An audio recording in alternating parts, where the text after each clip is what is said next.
Главен съдия Георги Давидов, помагат Умилян Рабаджиев и Илянка Парашев. ЦСК 33 Яков Дивич, 4 Степос, 19 Апостол Попов, 21 Венцислав Василев, капитан на отбора, 22 Сан Бергоси, 34 Денис Причиненко, 48 Маринов Шулич, 70 Хуан Филипе, 71 Антон Карачараков, Локомочев Баровляковица, Радослав Рашков, Илия Карапетров, Александър Горанов, Мариян Иванов, Атанас Фидания.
Направихме една добра проверка, защото в събота ме чака наистина сериозен матч. А пък това, че ЦСК или някой друг отбор, хубавото е, че не губят самообладание футболистите. И днес беше последната така, ако мога да кажа, тренировка, нали, като контрола, която мисля, че се възползвахме максимално, още повече. От една страна добре, че терена беше тежък, де-факто още един матч за сила.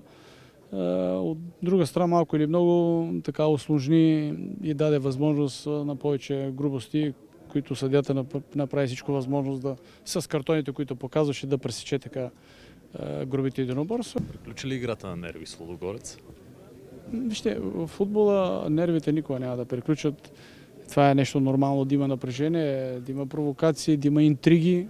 За съжаление в българския футбол повече интриги, отколкото действителност, но това е състоянието в момента на българския футбол.